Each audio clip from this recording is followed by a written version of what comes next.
Welcome everyone to the Spiritual Bling Collective, where each month I get to interview one of the beautiful women in the collective, and we talk about beautiful themes. So we've talked about alignment and mindfulness and self-expression, and today we're going to talk about a very juicy theme of stripping away the layers, really getting out of your own way and overcoming your own bullshit ultimately, and really awakening to the truth of who you are, which is just glorious. And I'm super excited to be here with Karen Swanston. Did I say that right? Or Swainson. Swainson, there you go, Swainson. Karen we've connected through our training that we did together for the Institute of Intuitive Intelligence. So we are both intuitive intelligence trainers, but Karen takes things one step further with her clients, and she really works with trauma. And we all carry trauma, and some of us carry very deep trauma in our physical, spiritual, and emotional bodies, because of course they're all connected. And Karen's work in the world is showing up and helping her clients release the trauma so the cycle's not repeated. And I think this is very, very powerful and potent work, because we know that we parent our children how we were parented, and we show up in the world, and we very much often come from a space of fear and trauma. And ultimately, we want to strip away the layers, really, really show up in terms of our own humanness, and connect with others, and awaken. So it's super exciting. So welcome, Karen. I'm so happy to have you here. Thank you very much. It's a pleasure to be here and be in this space. Yeah, I love these conversations. They kind of go off on their own tangent. And so I would love you to talk a little bit more about the work that you do. How do you work with a client, and how, if I was sitting here listening to this saying, look, I know I've got unresolved trauma. I know it shows up in my life. I just don't know what to do with it, because it's so habitual. So how can you help a client really work with trauma in a positive way? In a positive way, first of all, it's just understanding how to feel safe again within our systems, in our body, and how we can look at understanding our responses to what's happening. Because, I mean, we may have a physical sense or a feeling that come over, or we feel locked and trapped, but it's then going through to just see them as little individual moments that all connect together to make it into the full response. So it's breaking it down literally so that they can understand their body a lot more. So then instead of they going into that response, the reaction, they can understand that they can respond differently to it. And so it's bringing it back into the physical sense in the body, because a lot of the time when we deal with trauma, we're reacting so abruptly, or we automatically go into that strong patterning hold. Yeah, and it's really challenging, and I know that I felt that way for me. It's really challenging to then break it down and to not automatically go from A to Z without everything in between. So it's understanding just how understanding our body, understanding how we feel things, not necessarily the emotions attached to it, because at times we can't associate an actual physical feeling itself, but understanding how those emotions play out in our body. And that is, as you know, with working with the subconscious, is our subconscious understands those ways in which we can delve deeper without necessarily going into a story as such. Because the way in which I work with trauma is we don't actually even need to go into what the trauma was. We can work on how they are still portraying in the body, where they are lodged, where they have got almost a stuckness, and how to return energy flow to that area. And that's how we start to unweave it. That's how we start to iron it out, and things to be able to flow smoothly again, for it to change our perspective on how we're responding in a physical way, and how that's holding us back in our lives. Oh, that's just such powerful work. And I think for someone who wants to release trauma, that's really great to know that we're not going to go there. We're not going to go to that situation that happened when you were 9. We don't need to go to the story. And I think that's really powerful, because it doesn't actually matter what happened. It's about releasing it in the physical body. And, Yeah. and people don't generally know how to do that. They might go to a yoga class, or they might do meditation, but it's just like you say, the unraveling, it's like Yeah. peeling an onion, like layers Yeah. and layers and layers. So I love that you shared that, not being attached to the story, because, our stories define us, but we become, really victimized by them. Yeah, we do. And we almost like relive our trauma as a badge of honor sometimes. Like, I know this from when I went through my divorce with my first husband. I've only got two. So that sounds like, oh, I've got so many. But I relived that story. I would just meet people and I'd be like, I'm a divorced single mom. That was my identity. Yeah. And it took me a long time to get out of that archetype, right, of the victim. And I don't really talk about it anymore. It happened, and it's just, it's really interesting how we don't need to lead so much with our story. We can just, show up and be who we are. But what I would love to know is, how does our body physically tell us we've got trauma? Like, what happens? What's the physical manifestation of that in our body? It can happen in many different ways, depending on how they're holding it. And depending on what the trauma is. And just to define then, a trauma is an event that you have not been able to move past. So you still have an attachment to the event. So it can bring it through as we can feel totally anxious, and we feel all those feelings of anxiety that come up. It plays out in the form of depression, because we've been repressed and we're holding on to something for so long and we don't know how to express. It expresses in our lack of self-worth, our lack of knowing our fullness in the world. It can be like with myself is total need to control and my angry outbursts and the way that I would be overbearing and need it to be the perfectionism. Yeah, and my control was just next level, where my anger, my outbursts just went from nothing to off the charts. There was no in between. There's the fact of also being people pleaser, is to say you're always doing something for everyone else instead of for yourself, because you just don't have that self-worth that's attached. And that's in different layers when I say the self-worth, like, because, we people please to have that validation to feel. But it can play out in all different ways. Again, with myself, my menstrual cycles were all out of whack. And the pain that I would feel as I was coming through, preparing for something that I hadn't paid much attention to. I was very disconnected from that part of my body. Yeah, absolutely. Yeah, just the weight, the physical pain, shoulders, tension, headaches. Yeah, it can play a part in so many ways. It can. Well, first of all, I can't imagine you angry. Like, you must be like the most silent angry person, because just, whereas I'm like, I go from like 0 to 1,000. I am much better now, but that used to be a real story. I've got like a 20-minute window until I lose my shit, but like, it's better than like no time. But but I think that's how we're conditioned as humans, right? We take so much and then we just can't cope anymore. So how do we then, like, I know movement works for me, and I know that if I'm doing yoga, or if I'm dancing, or if I'm just taking the dog out for a walk and I'm pounding the pavement, it just really settles my nervous system, and I think like that's something that is a tool that I use, and I do it with my kids as well, is to just get them to shake out like whatever they're feeling, it's like if they're really angry.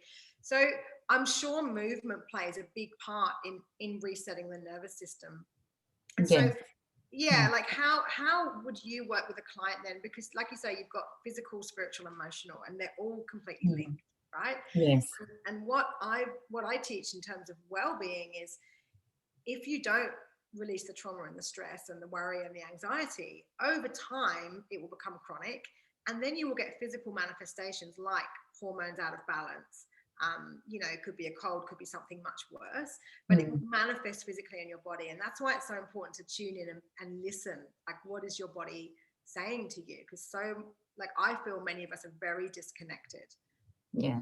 from the physical manifestations in our body. So does movement help release trauma, and how can we do that more in our daily lives? Yeah, movement is a massive one, and I'm currently going through and studying advanced training that it works with our nervous system and Great. how to actually regulate our nervous system. So when we're having these trauma responses, we're using movement, and that works in many ways. Breath is amazing, as you know. Breath centers ourselves, and it's way that we can calm our autonomic nervous system. Yeah. There's so many different ways we can breathe, and it's also giving over that, letting go of the control to be able to go, okay, how do I want to breathe instead of it being a certain way? Yeah. And just even adding that movement into the breath, so you're welcoming it in. You know, you get up and shaking, as you mentioned, you're shaking it off because you need to reset. Yeah. So many times with trauma is a lot of the time, not always, because obviously, well, not obviously, we go into fight, flight. I always get tongue-tied on that. Fight, flight, freeze, or fawn mode. So especially with that freeze mode, So fawn, is that literally? don't do anything. Yep, no, we're all back. Yeah, you literally were like fawn. Fawn. So yeah, Oh yeah. yeah. Can you go into that, because I teach fight, flight, freeze. But fawn, I'm like, that's another layer. So what's the difference between freeze and fawn? Well, it is some discussion around the fact that fawn is a learnt response. Wow. Okay. Okay. Great. But then there's other, studies to say that it's not. It has its own. Whether it's been proven or not to be on its own from a psychological point of view, I don't think from a global perspective it has its own standing. So your fawning mode is when you go into those people pleasing. You're there to help all the time. You're doing it for everyone else. Yeah. Yeah. And your freeze is when you're like, you literally freeze up. Your body freezes. You're getting ready to, it's like the deer in the headlights. Yeah. You've stopped because you're like going, if I stop, then the predator will go away. I will feel safe again because I'm locking it in my body. I want to be invisible and I just want it to stop. So it's very different. Yeah. But they all play a part, because if you're not having that traumatic response, you are pleasing. You're trying to please in the way that you may be in your job, how you give so much of yourself away that you have nothing for yourself left, Yeah. Yeah. This is amazing, because yes, we all know fight, literally fight, get in an argument, flight, run away, freeze, literally. And we've all had moments where our kids have tried to cross the road and we've like grabbed them and frozen. But fawn, I love this concept, because that to me is, we're talking about stripping away the layers, right? That's fawn. If we're responding and reacting in a way we think we should be doing it instead of how, who we truly are, there's the bullshit right there. Yeah. Right. So, and we all do this. Like, it's not like some people have one or the other. This is our nervous system. We all have the same. We have the parasympathetic and the sympathetic, right? Like, we all have the same. We're all wired the same. So that's really fascinating. So I think that's where we go into understanding how we respond, because we're all different. We're wired the same, but we respond differently. And being able to recognize the different responses that we have. And that's when we are able, right, to start stripping away those layers. And I think that's, like, I didn't know that. I'm like, I just learned something. Like, that's exciting for me, because like, there's always another piece of the puzzle. Oh, there is. There is. Isn't there? Like, there's always another piece, and understanding how you operate and how you show up in the world. It's really important to be able to have that self-awareness to kind of recognize, okay, I'm freezing, or I'm running, or I'm people pleasing, or whatever it may be. So that's really fascinating.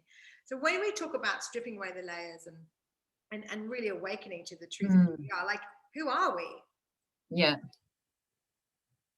Like, when we did our training as intuitive intelligence trainers, like, it was so mind-blowing to be seen for this like magical light, like magnificent being. because isn't that's who we are? It is. And how do we see ourselves, and how do we mirror that back to us to remember Yeah, that we are glorious, we are expansive, we have every single thing within us, and we only see ourselves as the most highest possibility there is, we see only the highest outcome. So it's beautiful to see that in others, but for them to understand how to get there themselves, as we strip it back, it's understanding how they respond, as I mentioned, and to see where the cycles lay in their life. Because once they start identifying one or two cycles, it becomes quite natural that they then become curious, and they're starting to explore how other things play out, and if they're repeating the same cycle. And then if that cycle is broken, then what is that new feeling toward it? How can we incorporate more of those more exploratory senses, so we're not falling back into the same pattern? And if we do fall back into the same pattern, you'll notice that you won't be there at that same level, because you've got another level of awareness that you didn't have before. yeah, But just inviting that curiosity in, and that place of exploration is so important when we're talking about trauma, because if we can start to do that, it means they're starting to come out of a freeze mode. They're yeah. starting to see that there's other possibilities there. They're understanding that there's other options. They're stepping away from it a little bit more, so they can gain a wider perspective. It's fascinating. Mm, And I think we respond differently in different situations. yes. So, like, I'm really great with other people's kids. I'm really calm. I'm really loving. I taught kids yoga for years. I was really good at it. With my own kids, like, I'm triggered, right? And so Yeah. I respond and react in different ways. Mm, And I find that's really interesting. It's like we respond in different ways to different situations. This can be habitual. It can be learned. There can be many different ways. But again, it's recognizing it mm, and reflecting on it and understanding how we're showing up, because our nervous systems in this day and age are under tremendous stress. yes. Like, I don't think many people actually know how to fully relax. We need to teach people how to actually relax and do nothing and be okay with sitting in stillness and not having the to-do list going off, and just giving themselves permission to, I need to sleep, that's okay, I just need to sleep now in the middle of the day, or whatever it is. It's like we're so programmed into the doing and not the being. And I think that's the powerful work that you would do, is to allow someone to just be Yeah. and create that self-awareness, so they really start to understand the layers and how the layers show up. So what amazing work that you do. And our dear sister Tamala Ridge, who we're also very connected with, who's also in the collective. I love how she shares trauma when she works with EFT, like emotional freedom technique. I kind of stole her analogy, but she talks about little red flags. Like, every time there's a little trauma in your life, it could be someone cutting you off in traffic, or your kid's not listening, or it could be something really big, but you've got these little red flags that go into your kind of emotional body.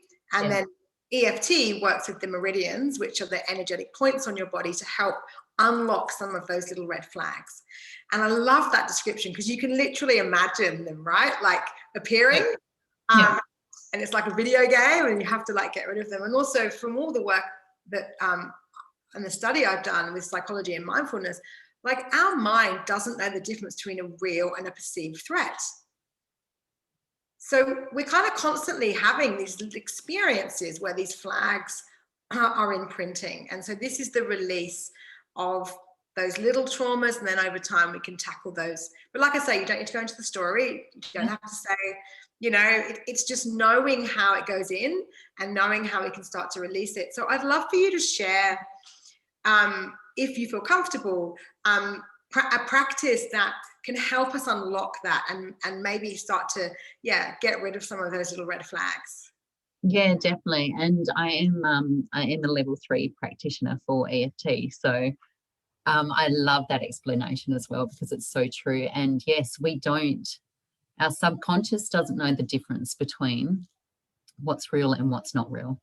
And that's where these beliefs come up, and they, like you said, they get activated. Those little red flags constantly come up. So yeah, I'm happy to go through just the basic tapping round if you're comfortable. And now for people that are starting at home, this is, if nothing else, just even tapping on the side of your hand is the karate chop point, and it's this part here. So we're just tapping on that fleshy part. And you can do this if you're just, if you have an emotion come up, or you have a situation, it sends a message to the amygdala part in your brain to say it's okay, I'm safe, and that the danger or what's happening around me is my body's reacting in a way that may not be appropriate. So we're just able to recognize it. Now, we can do this so many different ways. You can have set up statements, so you can go through and go, I now release my emotional response to, and then you would say it, or you would feel it, this sinking feeling that I'm feeling within my stomach, or this pain within my heart, or the heaviness on my shoulders. And then afterwards you go, but I completely honor and accept myself. And it's important to add breath to this. And if you just do a check-in at the beginning and then see where you are at the end. But this just helps. And just as much as we said we don't do the story, if you're in that one moment and it's like, oh, the kids just are not listening to me, and I just want them to hear me, I want them to hear what I'm saying, it's making me cross, I'm going to be late, you know, and you just literally tap as you're thinking all these thoughts. Yeah, it just slows everything down, and it takes away that response that you're having to the situation.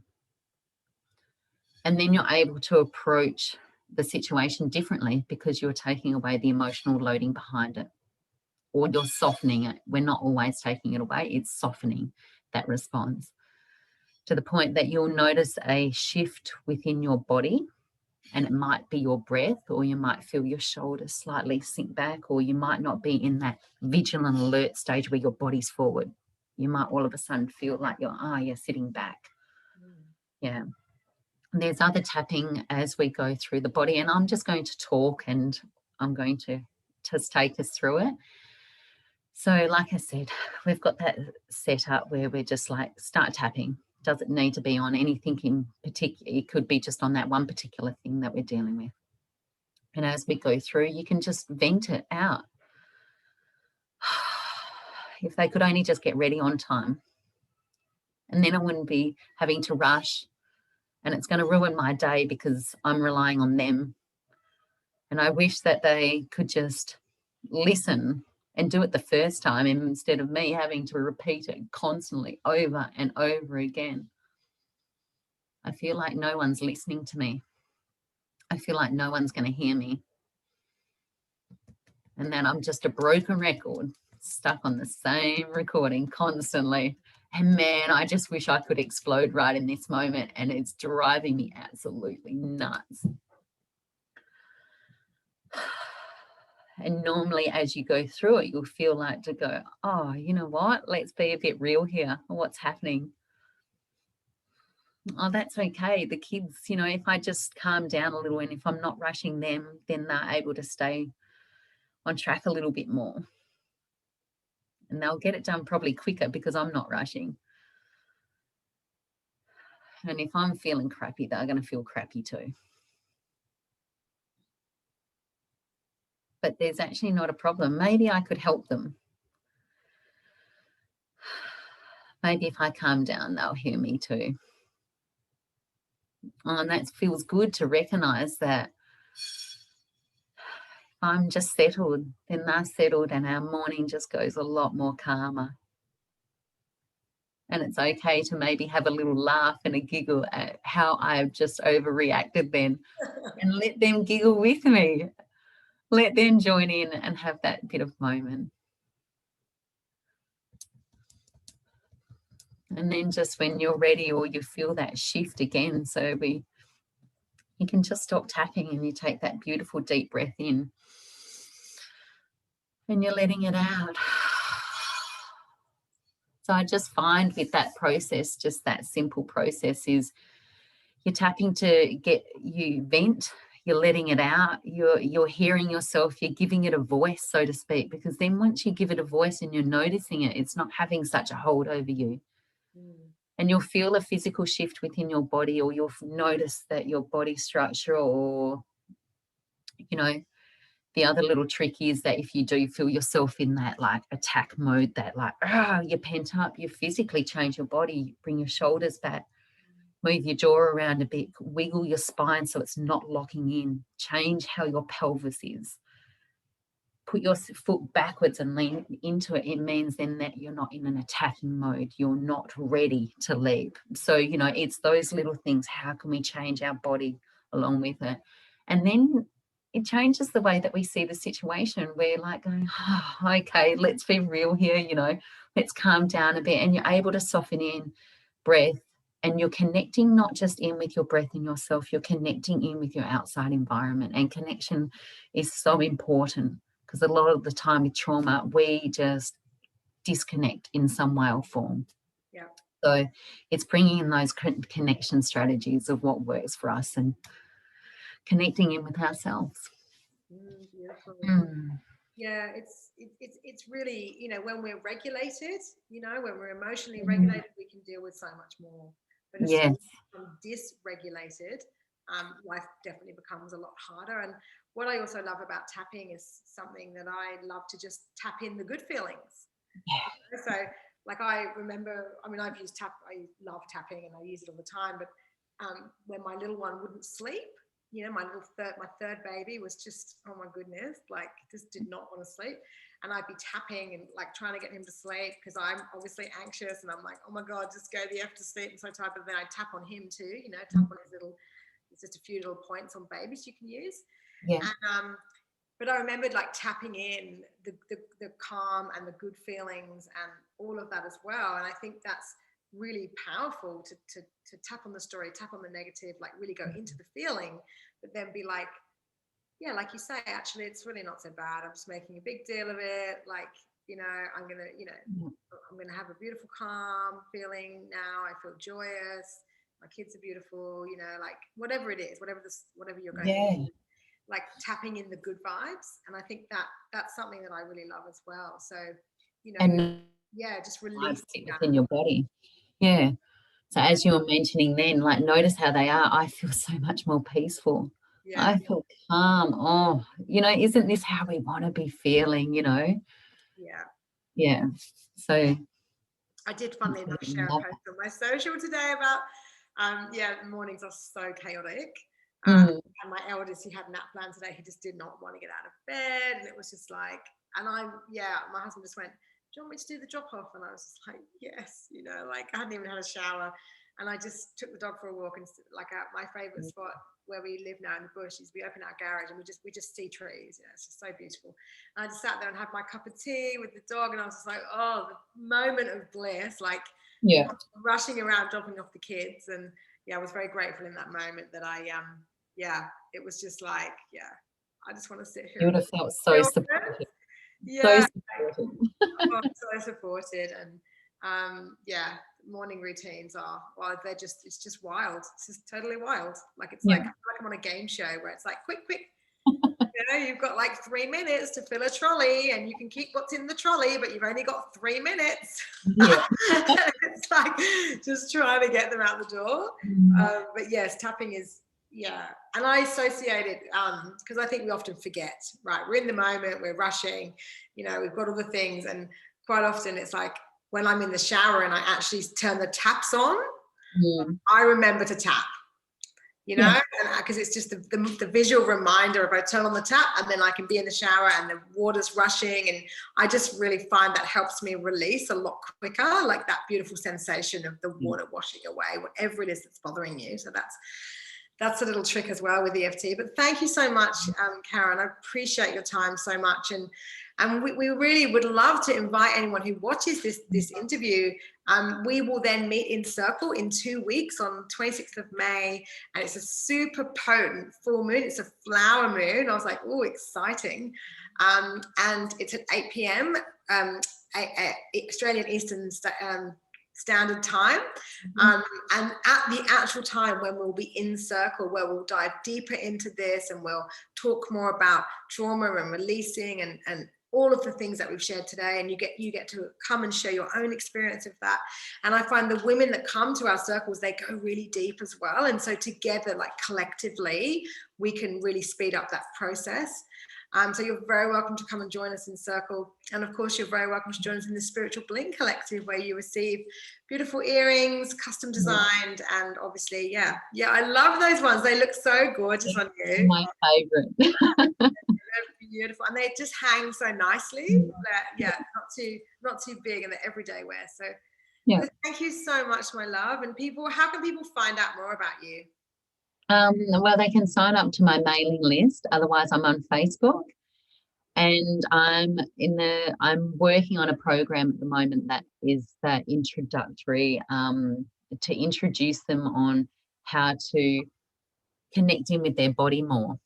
Yeah, great. And understand and give practices and very tangible things so they can understand how they're responding and understanding cycles and how they're also addicted to where the trauma lays. So that's as a very basic way for them to understand and start becoming in tune with themselves and start releasing. So that's coming out over the next 2-3 months, which I'm very excited about. Yeah. That sounds very exciting. Well, thank you, my love. Thank you you so much for your time.